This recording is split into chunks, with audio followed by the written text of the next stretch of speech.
अस्सलाम वालेकुम। तो आज जो हमारा टॉपिक है वो है डेरिवेटिव। डेरिवेटिव जो है वो बेसिकली होता है आपके पास rate of instantaneous change. Rate of change से तो आप सभी वाकिफ हैं कि किसी एक चीज़ में आने वाली तब्दीली में जितना वक्त लगेगा उसको हम कहते हैं रेट ऑफ चेंज। लेकिन रेट ऑफ इंस्टेंटेनियस चेंज का क्या मतलब होता है कि जब आपके पास टाइम जो टाइम लिमिट है वो आपके पास तकरीबन 0 के बराबर। ये याद रखिएगा 0 नहीं होती, लेकिन तकरीबन 0 के बराबर होती है। अच्छा, अब इसकी प्रैक्टिकल एग्ज़ाम्पल्स क्या हो सकती हैं? प्रैक्टिकल एग्ज़ाम्पल्स आपके पास हो सकती हैं ग्रोथ ऑफ प्लांट्स। अब ग्रोथ ऑफ अब ग्रोथ ऑफ प्लांट से क्या मुराद है? अब जैसे आप एक दिन आते हैं, आपने एक दिन जो है एक पौधे का बीज लगाया, तो ऐसा तो नहीं होगा कि आप 15 मिनट में आए, वो पौधा एकदम से बड़ा हो गया हो, नहीं। लेकिन उसमें कोई ना कोई ग्रोथ आती है। ये आपको कैसे पता चलता है? जब आप 1 दिन के बाद, 1 दिन के बाद, एक जब आप बार-बार आके उसको चेक करते हैं, तो आप देखते हैं कि भाई प्लांट जो आपका ग्रो कर रहा है, लेकिन बहुत हल्का-हल्का। चेंज जो है उसमें बहुत स्लाइट आ रहा है। फॉर एग्ज़ाम्पल हो सकती है कि आपकी जो हाइट है, आपकी और मेरी जो हाइट है, अब अगर आप कंपेयर करें कि फ़र्ज़ करें कि ये हाइट है मेरी जब मैं 5 साल का था, ठीक है? इससे थोड़ी-सी बड़ी हाइट हो जाएगी मेरी जब मैं 6 साल का होऊँगा। ऐसे ही ग्रो करती रहेगी मेरी हाइट, लेकिन इसमें चेंज देखें 1 साल के बाद, 2 साल के बाद। अगर मैं रेगुलर बेसिस पे इसका चेंज चेक करूँ तो बहुत मिनिमल चेंजेस मुझे नज़र आएँगे। लेकिन अगर मैं रियलिटी में देखूँ तो कोई ना कोई चेंज आ रहा है। तो ये जो कुछ एग्ज़ाम्पल्स हैं ये डेरिवेटिव की प्रैक्टिकल एग्ज़ाम्पल्स हैं। डेरिवेटिव का एक ऑपरेटर होता है जो होता है डिफरेंशियल ऑपरेटर, और उसको हम डिनोट करते हैं डी अपॉन डी, और जो भी आपके पास वेरिएबल होगा फ़र्ज़ करें एक्स, ठीक है? ये आपके पास है,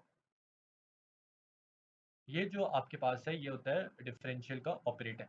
एक बात हमें याद रखनी है कि जो प्रोसेस हम डेरिवेटिव हासिल करने के लिए करते हैं उसको हम कहते हैं डिफरेंशियल, ठीक है? तो प्रोसेस आपके पास आ गया यहाँ पे क्या, डिफरेंशियल।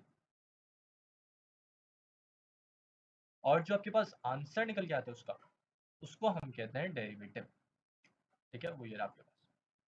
ठीक हो गया। अब इसके ना कुछ रूल्स हैं। वो रूल्स हम पढ़ने से पहले कुछ जो है बेसिक असम्पशन्स नहीं कहूँगा मैं, इसको फैक्ट्स कहूँगा कि जो बेसिक आपके पास मेथड्स हैं वो होते क्या हैं कि आपके पास अगर कांस्टेंट आ जाए, कोई कांस्टेंट फ़र्ज़ करें, कोई भी नंबर या कोई एक अल्फ़ाबेट जिसको हम कांस्टेंट कंसीडर कर रहे हैं, तो उसका डेरिवेटिव जो होगा वो 0 होगा। क्यों भई 0 क्यों होगा? इसका कुछ और क्यों नहीं हो सकता? क्योंकि जो एक चीज़ कांस्टेंट है उसमें कोई चेंज जो है वो आ ही नहीं रहा। क्योंकि एक चीज़ जो कांस्टेंट है उसमें कोई चेंज आ ही नहीं रहा, तो उसका डेरिवेटिव होगा ही नहीं, तो इसलिए हम उसका डेरिवेटिव लेते हैं 0। एक और बात, डेरिवेटिव जो है सिर्फ़ वेरिएबल का निकलता है, ठीक है? वेरिएबल अमूमन हम जो है कंसीडर करते हैं p से लेके z तक। ये जो आपकी आम यूजुअल बुक्स में होता है। लेकिन अगर a से लेके p तक उन्होंने कोई नंबर आपको कोई वेरिएबल दे दिया, तो इसमें कोई हर्ज वाली बात नहीं है, वो आपको बता देंगे, मेंशन कर देंगे। जो आपके पास कोएफ़िशिएंट होता है, उसपे जो है डेरिवेटिव अप्लाई नहीं होता। अच्छा, इन सब का मतलब क्या हुआ कि जैसे अगर आपके पास यहाँ पे लिखा हुआ है 2x, ठीक है? और वो आपको कह दें कि आप इसका डेरिवेटिव लें। ये याद रखिएगा, डेरिवेटिव हमेशा फंक्शंस के लिए जाता है, ठीक है? तो यहाँ पे मैं सिर्फ़ आपको समझाने के लिए बता रहा हूँ कि करते कैसे हम डेरिवेटिव, मतलब लेते कैसे। तो ये जो डेरिवेटिव है, ये इस 2 पे अप्लाई नहीं होगा, क्योंकि ये 2 कोएफ़िशिएंट है, ठीक है? और ये वेरिएबल है। हमने अभी पढ़ा कि जो डेरिवेटिव है वो वेरिएबल पे अप्लाई होता है, तो ये 2 बाहर आ जाएगा, और जो डेरिवेटिव है वो आपके पास x पे अप्लाई हो जाएगा। अच्छा, अब इसका सबसे पहला रूल जो होता है वो होता है आपके पास पावर रूल। पावर रूल समझाने के लिए मैं पहले एक एग्जांपल कंसीडर करूँगा, फिर उसका मैं जनरल रूल बताऊँगा। अब फर्ज़ करें कि आपके पास एक फंक्शन है y is equals to 2x square, ठीक है? 2x square is equals to y। ये आपके पास फंक्शन होगा जिसपे इंडिपेंडेंट वैल्यू जो है वो x की है और डिपेंडेंट वैल्यू जो है y की है। तो मतलब आपके पास ये फंक्शन कंप्लीट है। अब इसका आपने लेना है डिफरेंशियल, ठीक है? इसका हम क्या लेंगे, डिफरेंशियल लेंगे, जिसकी मदद से हम निकालेंगे डेरिवेटिव।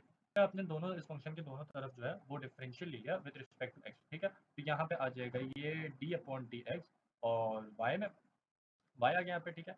और यहाँ पे आ जाएगा आपका अलग-अलग कर d अपॉन dx 2x की पावर 2, ठीक है? ये यहाँ पे सिंपली जो है मल्टीप्लाई होके dy अपॉन dx बन जाएगा, ठीक है? इज़ इक्वल्स टू, अब अभी-अभी हमने पढ़ा था कि कोएफ़िशिएंट्स पे जो आपके पास अभी-अभी हमने पढ़ा था कोएफ़िशिएंट्स पे डेरिवेटिव अप्लाई नहीं होता। तो आप क्या करेंगे? करेंगे कि जो डेरिवेटिव है वो आ जाएगा आपके, जो 2 है वो आ जाएगा आपके पास डेरिवेटिव के बाहर, ठीक है? और डेरिवेटिव अप्लाई होगा आपके पास सिर्फ़ और सिर्फ़ x स्क्वायर पे, ठीक है?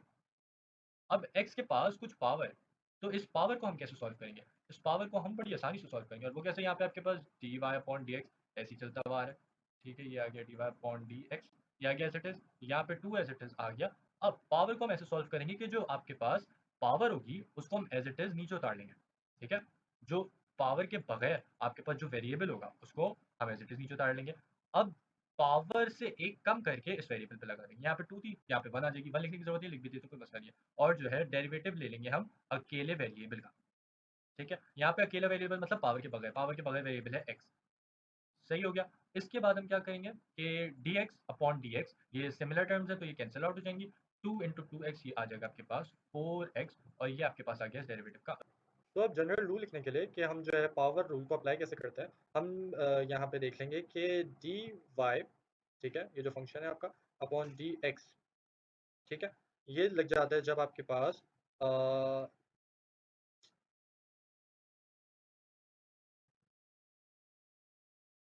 ठीक है, यहाँ पे अब हमने एक सिंपल जो है फंक्शन की जो कि था y is equals to x n, इसका ये आपके पास आ गया एक जनरल फंक्शन, ठीक है। इस जनरल फंक्शन पे हम पावर रूल अप्लाई कैसे करेंगे, अब पहले आपने डिफरेंशियल ले लिया दोनों तरफ, ये चीज ऐसी एज इट इज नीचे आ जाएगी। अच्छा, अभी हमने क्या पढ़ा था कि अगर कोई कोफिशिएंट हो वो बाहर आ जाएगा, यहाँ पे कोफिशिएंट 1 ही है तो लिखने की जरूरत नहीं है। अब जो आपके पास पावर है, पावर को नीचे उतार लें, ठीक है, उसको मल्टीप्लाई करें जो आपके पास अंदर वेरिएबल है, इस वक्त वेरिएबल एक्स है, एक्स से आपने मल्टीप्लाई किया, अब एक्स की पावर एक्चुअल पावर से एक कम, तो x n n into x की power n minus one, multiply करेंगे डेरिवेटिव डिफरेंशियल से, किसके डिफरेंशियल से, किसके रेट ऑफ चेंज से, जो आपके पास खाली वेरिएबल है वो है यहाँ पे x। अच्छा, अब यहाँ पे क्योंकि x है तो ये dx अपॉन dx जो है वो एक दूसरे से कैंसिल हो जाएगा, तो आपके पास इस केस में n ये वाला केस जब आपके पास वेरिएबल जो है वो सिर्फ x हो, ठीक है। हम एक और अभी सवाल ऐसा करेंगे जिसमें वेरिएबल x नहीं होगा, तो ताकि चीजें मजीद कर जाएंगी, आपके पास आ गया इसका डेरिवेटिव, ठीक है। अच्छा, यहाँ पे मैंने एक फंक्शन ले लिया जो कि है y is equals to x plus one की पावर स्क्वायर, इसका हमें मालूम करना है डेरिवेटिव। आपने दोनों तरफ जो है इसका ऑपरेटर अप्लाई कर दिया तो ये बन जाएगा आपके पास विद रिस्पेक्ट टू x लेंगे, ठीक है, ये आ जाएगा dy अपॉन dx, ठीक है, और ये हो जाएगा आपके पास d अपॉन dx, और आपके पास अंदर आ जाएगा x प्लस 1 की पावर 2। अब क्योंकि यहाँ पे कोई ना कोई पावर आ रही है और x पे आ रही है, ये जो पूरा ब्रैकेट है वो आपका x हो जाएगा, तो क्योंकि कोई ना कोई पावर आ रही है तो अब यहाँ पे हम सिंपली पावर रूल अप्लाई कर देंगे। पावर रूल अप्लाई क्या, पावर रूल क्या कहता है कि जो आपके पास पावर है वो नीचे उतार लें, उसके बगैर x लिख लें, ठीक है, x आपके पास यहाँ पे x प्लस वन, और उसमें से एक कम करके उसकी पावर बना दें। एक कम पावर क्या होगी इसमें, वन, तो ये वन आ गई, ठीक है, लिखे ना लिखें एक ही बात। और पावर को हटा के जो आपके पास वेरिएबल है, जो आपके पास ब्रैकेट है, उसका डेरिवेटिव ले लें, ये आ जाएगा x प्लस वन, ठीक है। यहाँ तक बात हो गई, इसको मजीद सिंप्लीफाई कर लेते हैं। मजीद सिंप्लीफाई कैसे करेंगे, यहाँ पे इसको या तो अंदर मल्टीप्लाई कर दें या इसको ऐसे ही छोड़ दें, 2x प्लस वन, ठीक है। अब जो डेरिवेटिव होता है वो डिस्ट्रीब्यूटिव होता है, मतलब जैसे ये x पे भी लगेगा और फिर ये जाके 1 पे भी लगेगा, ठीक है। जब x पे लगेगा तो ये क्या बन जाएगा, dx अपॉन dx, ठीक है, यहाँ पे ब्रैकेट लगा लें, और प्लस प्लस क्या होगा, d upon D x, D upon D x 1 के लिए। अब अगर आपको याद आ रही हो एक बात कि मैंने बिल्कुल लेक्चर के स्टार्टिंग में बताया था कि जो कॉन्स्टेंट्स होता है उसका डेरिवेटिव हमेशा जीरो होता है, उसका डिफरेंशियल हमेशा जीरो होता है, तो ये आपके पास 1 का जो डेरिवेटिव है वो आ जाएगा जीरो, ठीक है। और x का डेरिवेटिव क्या होता है, यहाँ से ऊपर नीचे कटे तो ये 1 बच गया, तो 2x प्लस वन, अंदर क्या बचा 1 प्लस जीरो, आपके पास आंसर क्या बचा 2 इंटू एक्स प्लस वन, ठीक है, ये बस आपके पास आंसर आ गया।